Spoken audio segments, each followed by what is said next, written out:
Dalam Resident Evil Requiem, ada satu karakter yang terlihat sangat sederhana, tetapi sebenarnya menyimpan misteri besar.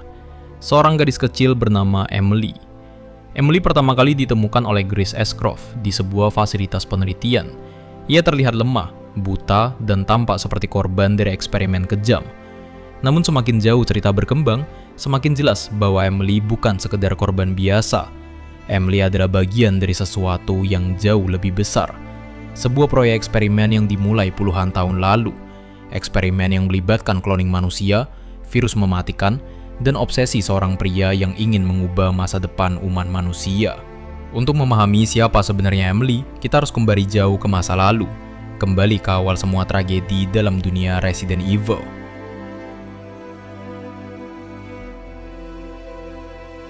Pada awalnya, Spencer adalah pendiri Umbrella dan salah satu tokoh paling berpengaruh dalam sejarah dunia Resident Evil. Namun ambisinya jauh melampaui sekedar menciptakan senjata biologis. Spencer percaya bahwa manusia saat ini hanyalah tahap awal evolusi. Menurutnya, dengan bantuan virus tertentu, manusia bisa berevolusi menjadi makhluk yang jauh lebih sempurna. Tujuan Spencer sangat jelas. Ia ingin menciptakan manusia baru, manusia yang lebih kuat, lebih unggul, dan mungkin bahkan abadi. Salah satu eksperimen paling ekstrim yang ia lakukan adalah mencoba memindahkan memori manusia ke tubuh lain secara biologis. Jika eksperimen ini berhasil, maka seseorang bisa hidup selamanya dengan memindahkan ingatannya ke tubuh baru. Untuk melakukan penelitian ini, Spencer membutuhkan subjek manusia dalam jumlah besar. Dan disinilah bagian paling gelap dari cerita ini dimulai. Spencer membangun sebuah fasilitas rahasia yang dibangun di bawah panti asuhan. Tempat ini dikenal dengan nama ARK.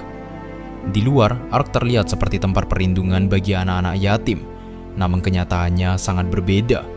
Anak-anak yang tinggal di sana bukan untuk dirawat, mereka adalah subjek eksperimen. Para ilmuwan Umbrella melakukan berbagai percobaan pada anak-anak ini. Mereka dikloning secara genetik, kemudian disuntik antivirus yang sudah dimodifikasi untuk melihat bagaimana tubuh manusia bereaksi. Tujuannya adalah mencari tahu apakah memori manusia bisa diwariskan melalui tubuh baru. Namun eksperimen ini hampir selalu berakhir dengan kegagalan. Banyak anak mengalami kerusakan mental parah, sebagian kehilangan kesadaran, sebagian lagi mengalami mutasi yang tidak terkendali. Eksperimen ini dikenal sebagai seri 60 dan hasilnya sangat buruk. Subjek dalam seri 60 menunjukkan gejala yang sangat mengkhawatirkan. Virus yang dimasukkan ke tubuh mereka tidak hanya merusak fisik, tetapi juga menghancurkan pikiran mereka. Anak-anak ini kehilangan kendali atas diri mereka sendiri. Beberapa menjadi agresif, beberapa mengalami delusi dan gangguan mental berat. Beberapa bahkan berubah menjadi makhluk yang tidak lagi bisa disebut manusia. Eksperimen ini jelas gagal. Namun Spencer tidak pernah dikenal sebagai orang yang mudah menyerah. Ia akhirnya memulai percobaan baru.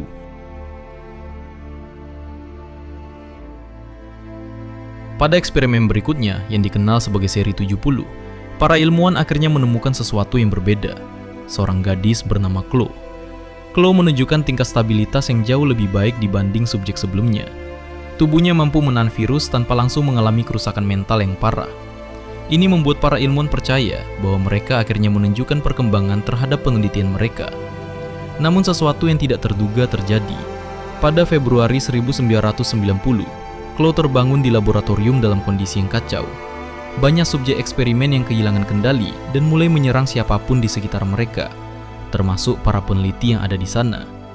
Laboratorium berubah menjadi tempat penuh kekacauan. Dalam situasi tersebut, Chloe mencoba melarikan diri. Namun saat ia menjelajahi fasilitas tersebut, ia menemukan fakta yang mengungkap siapa sebenarnya dirinya. Dalam sebuah foto slide yang diperlihatkan, Chloe ternyata bukan anak biasa. Ia adalah korban dari eksperimen yang dilakukan Umbrella. Chloe akhirnya berhasil ditangkap kembali oleh para ilmuwan Umbrella. Pada saat itu, tubuh Chloe mulai menunjukkan tanda-tanda toksisitas virus, sehingga Chloe dianggap sebagai eksperimen yang gagal dan dibuang.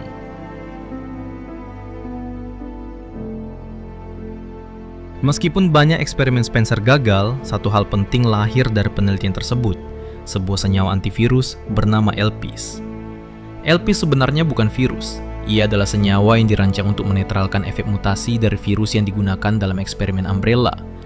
Dalam beberapa kasus, Elpis bahkan mampu membalikkan perubahan biologis yang terjadi akibat infeksi virus. Namun Spencer juga sadar bahwa penemuan ini sangat berbahaya jika jatuh ke tangan yang salah. Para organisasi jahat di luar sana tidak akan suka akan kehadiran Elpis.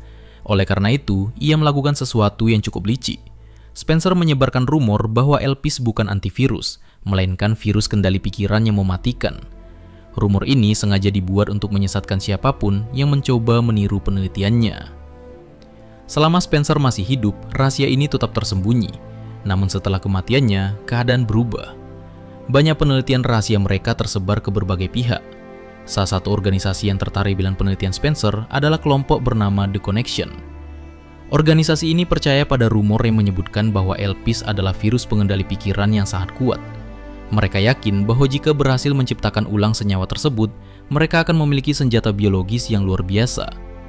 Masalahnya, mereka tidak memiliki semua data penelitian Spencer, jadi mereka mencoba meniru eksperimen tersebut dari awal. Inilah titik di mana proyek kloning manusia kembali dimulai, namun kali ini dengan tujuan yang berbeda. Bukan lagi untuk menciptakan manusia baru seperti ambisi Spencer, tetapi untuk menemukan cara mengendalikan pikiran melalui virus. Untuk itu, mereka kembali menggunakan metode lama, menggunakan anak-anak sebagai subjek eksperimen.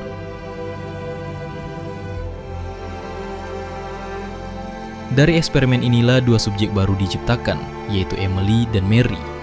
Keduanya adalah klon yang diciptakan dari penelitian yang terinspirasi oleh proyek ARK milik Spencer. Sejak awal kehidupan mereka, Emily dan Mary tidak pernah dianggap sebagai manusia. Mereka hanyalah nomor eksperimen. Mary dikenal sebagai subjek 170, sementara Emily dikenal sebagai subjek 171. Keduanya tumbuh di lingkungan laboratorium yang penuh dengan pengawasan. Namun dari dua subjek ini, para ilmuwan mulai melihat perbedaan yang cukup signifikan. Emily menunjukkan tingkat stabilitas biologis yang lebih baik, sementara Mary menunjukkan reaksi tubuh yang lebih ekstrim terhadap berbagai virus yang diuji. Hal inilah yang membuat para ilmuwan mulai fokus pada Mary sebagai subjek utama eksperimen berikutnya. Emily dan Mary akhirnya dipindahkan ke sebuah fasilitas penelitian yang lebih besar. Tempat itu bernama Rose Hill Chronic Care Center. Di atas permukaan, tempat ini terlihat seperti pusat perawatan medis biasa. Namun seperti banyak fasilitas dalam dunia Resident Evil, kenyataannya sangat berbeda. Di bagian bawah gedung tersebut terdapat laboratorium rahasia tempat eksperimen virus dilakukan. Disinilah eksperimen paling brutal terhadap Mary dimulai. Para ilmuwan mulai menyuntikkan berbagai sampel darah dari subjek yang telah terinfeksi virus. Jumlahnya sangat banyak, lebih dari 100 sampel berbeda. Setiap sampel mengandung mutasi virus. Tujuan eksperimen ini adalah melihat apakah tubuh Mary mampu beradaptasi dengan berbagai jenis infeksi sekaligus. Jika berhasil, Mary bisa menjadi host yang sempurna untuk virus yang sangat kuat. Namun tubuh manusia memiliki batas. Semakin banyak virus yang dimasukkan ke tubuh Mary, semakin parah kondisi tubuhnya. Sistem biologisnya mulai mengalami kerusakan.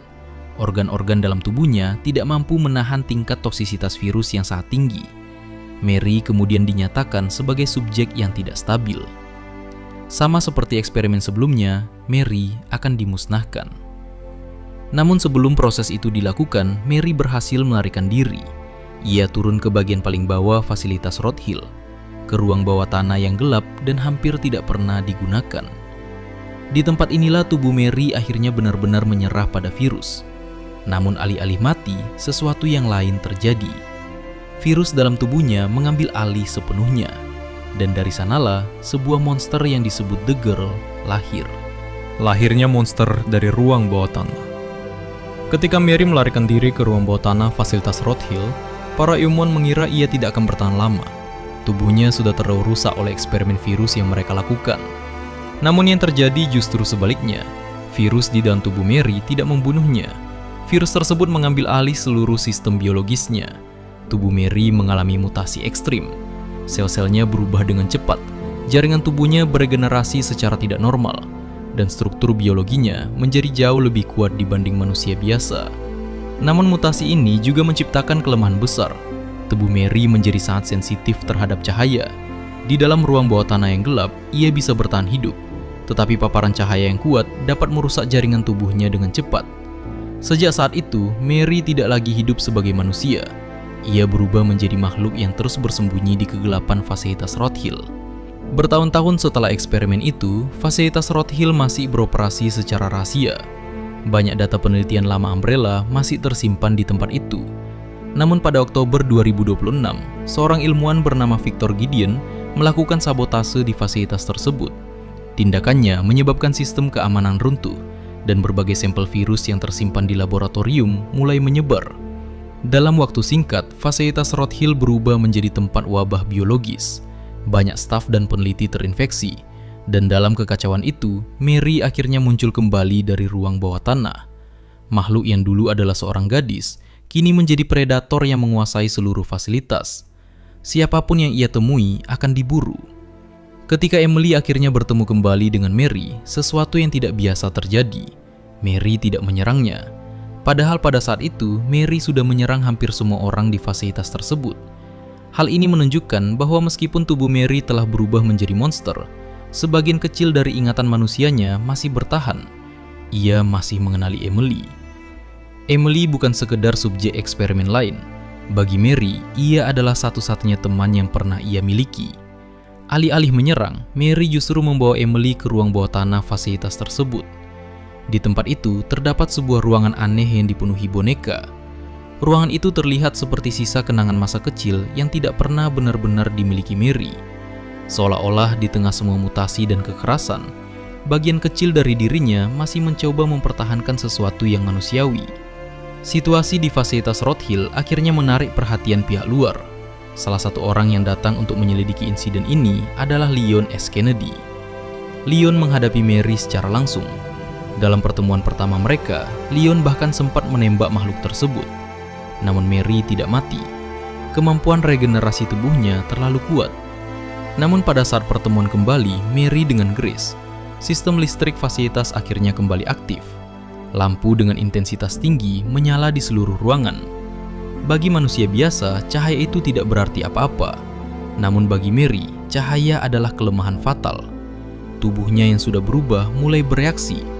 Jaringan mutasi dalam tubuhnya tidak mampu menahan paparan cahaya yang sangat kuat. Perlahan, tubuh Mary mulai hancur. Sel-selnya rusak, mutasinya runtuh, dan tubuhnya berubah menjadi debu. Mary akhirnya mati di tempat itu. Bukan sebagai monster yang tak terkalahkan, tetapi sebagai seorang gadis yang tidak pernah memiliki kesempatan untuk hidup normal. Kisah Emily, subjek 171. Berbeda dengan Mary, Emily berhasil bertahan hidup. Namun kehidupan Emily juga penuh penderitaan. Eksperimen yang dilakukan padanya menyebabkan kerusakan pada matanya. Ia mengalami katarak parah hingga akhirnya kehilangan penglihatannya. Selama hidup dalam isolasi, Emily belajar membaca huruf Braille untuk memahami dunia di sekitarnya. Kemampuan inilah yang kemudian membantu Grace dan Leon memecahkan berbagai teka-teki di dalam fasilitas Rothhill saat mereka mencoba melarikan diri. Namun perjalanan Emily belum selesai. Saat mereka mencoba kabur menggunakan helikopter, kecelakaan terjadi. Pilot tewas dan Emily mengalami luka parah. Jantungnya bahkan sempat berhenti berdetak. Grace mencoba menyelamatkannya dengan melakukan ceper, namun kondisi Emily tiba-tiba berubah. Virus dalam tubuhnya mulai bereaksi dan memicu mutasi yang tidak stabil. Dalam situasi darurat itu, Leon terpaksa menembaknya. Namun dia sengaja menghindari organ vital agar Emily masih memiliki kesempatan untuk hidup. Satu-satunya cara untuk menyelamatkan Emily adalah menggunakan senyawa antivirus yang telah lama menjadi misteri, yaitu Elpis. Setelah Emily mendapatkan Elpis, sesuatu yang luar biasa terjadi. Mutasi virus dalam tubuhnya mulai berbalik, sel-selnya kembali normal, dan untuk pertama kalinya setelah bertahun-tahun hidup dalam kegelapan, penglihatan Emily perlahan kembali pulih. Pada akhirnya, Emily bukan lagi sekedar subjek 171. Ia bukan lagi nomor eksperimen. Ia adalah seorang anak yang akhirnya mendapatkan kesempatan untuk hidup. Emily kemudian diadopsi oleh Grace Ashcroft, memberinya sesuatu yang tidak pernah ia miliki sejak lahir, sebuah keluarga. Kisah ini mungkin berakhir dengan harapan bagi Emily, namun tidak bagi Mary. Mary adalah pengingat bahwa di balik semua eksperimen Umbrella dan organisasi yang mencoba menirunya, selalu ada korban yang tidak pernah mendapatkan kesempatan kedua.